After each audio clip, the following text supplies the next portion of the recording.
Hello students, welcome to Virendra's law academy. मेरा नाम है शिवमपुर शर्मा एंड आज हम पढ़ेंगे part 4 directive principle to state policies. So इसमें से जो क्वेश्चन आएंगे मैंने पॉइंट फॉर्म में पीडीएफ में दे रखे हैं इसके अंदर। सो डिस्कस करते हैं हम इसके अंदर। सबसे पहले हम करते हैं कि पार्ट 1 में हमने पढ़ा था union and it's territories. Union and it's territories. Part 2 में पढ़ा था हमने सिटीजनशिप। पार्ट 3 में हमने पढ़ा था फंडामेंटल राइट्स। एंड पार्ट 4 है डीपीएसपी। तो मैं यही कहूँगा, अब इस क्रोनोलॉजी से ही पढ़िए। पहले फंडामेंटल राइट्स पढ़िए, उसके बाद डीपीएसपी पढ़िए।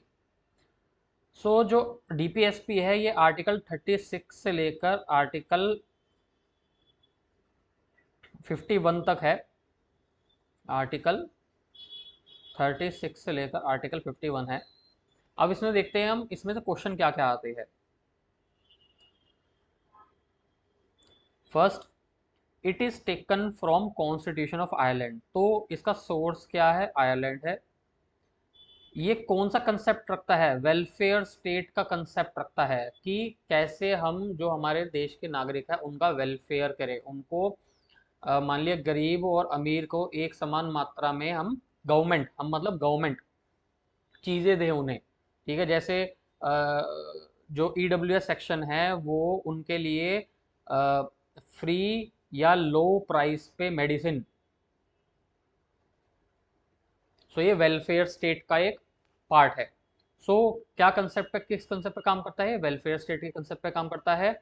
Third point, nature of directions और इंस्ट्रक्शन टू स्टेट है। ये स्टेट्स को कुछ इंस्ट्रक्शंस दी गई है कि आपको क्या क्या करना चाहिए अपने सिटीजन्स के लिए।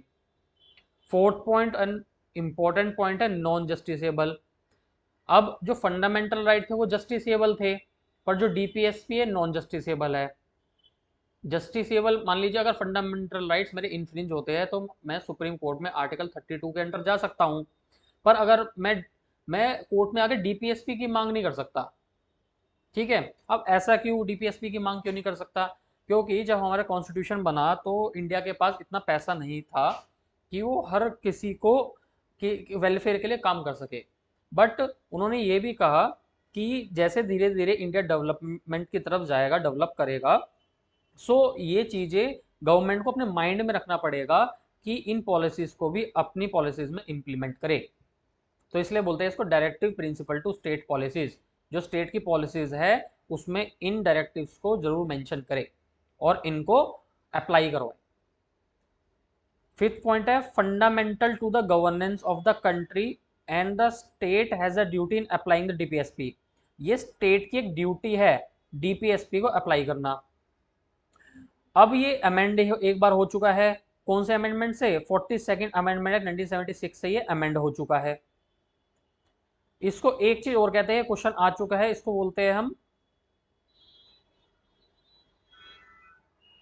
इंस्ट्रूमेंट ऑफ इंस्ट्रक्शन भी बोलते हैं इसको। अब ये इंपॉर्टेंट पॉइंट है, eighth point, it seek to establish economic and social democracy. Fundamental right कौन सी डेमोक्रेसी देखता था? फंडामेंटल राइट देता था हमें पॉलिटिकल डेमोक्रेसी। वही जो डीपीएसपी है हमें कौन सा देता है? Social and economic democracy. ठीक है, अब फंडामेंटल राइट्स, ये आप इसका स्क्रीनशॉट ले लीजिए, ये इंपॉर्टेंट है कि फंडामेंटल राइट्स एंड डीपीएसपी पे क्या क्या फर्क है। ठीक है, इस पर अगर कोई क्वेश्चन आता है तो आप इसमें ये मेंशन कर सकते हैं। अब इसके इंपॉर्टेंट आर्टिकल्स पढ़ते हैं डीपीएसपी के। अब मैंने पॉइंट्स तो आपने पढ़ लिए, जो मैंने पॉइंट पढ़ाया है इसमें से यही क्वेश्चन बनते हैं डीपीएसपी से। ठीक है, और इसमें और क्वेश्चन क्या बनता है कि ये पार्ट 4 में इंक्लूडेड है, ये नॉन जस्टिसेबल है। अब एक क्वेश्चन आया था डीयूएलएलबी के अंदर कि डेफिनेशन ऑफ स्टेट कौन कौन से आर्टिकल में दी हुई है। तो अगर फंडामेंटल राइट की बात करें तो आर्टिकल 12 में दी गई है, और अगर डीपीएसपी की बात करें तो आर्टिकल 36 में दी गई है। अंडरस्टूड? सो और जो आर्टिकल 36 में डेफिनेशन ऑफ स्टेट है वो सेम एज फंडामेंटल राइट में डिफाइन कर रखा है, स्टेट है वही है। अब इसे मैं इंपॉर्टेंट, देखो पढ़ने तो सारे आर्टिकल्स पढ़ेंगे इसके अंदर, पर याद रखने वाले आर्टिकल्स कौन है डीपीएसपी में से, मैं वो बताने वाला हूँ। सबसे पहला है article 39A, equal justice and free legal aid. बहुत बार क्वेश्चन आ चुका है कि जो फ्री लीगल एड है वो कौन से आर्टिकल में मेंशन है और कहाँ मेंशन है। आर्टिकल 39A में मेंशन है, पार्ट 4 में, directive principle to state policy में। Article 40, organization of village panchayat. Village panchayat कहाँ मेंशन है, आर्टिकल 40 में मेंशन है, directive principle to state policy part 4 में। फिर आता है आपका, ये इंपॉर्टेंट है, ये क्वेश्चन अब भी आ सकता है क्योंकि काफी चर्चा में है, uniform civil code for citizen. ठीक है, यूनिफॉर्म सिविल कोड कौन से आर्टिकल में मेंशन है, आर्टिकल 44 में। अंडरस्टूड। सो इस वीडियो में इतना ही है, बाकी आर्टिकल आपको सारे एक बार मेमोराइज करने पड़ेंगे, पर जो मैंने मेन आर्टिकल्स और मेन क्वेश्चन इसमें आने वाले हैं आपके साथ मैंने डिस्कस कर लिया है। सो इस वीडियो में इतना ही है, and thank you for watching my video, and kindly like and subscribe my video.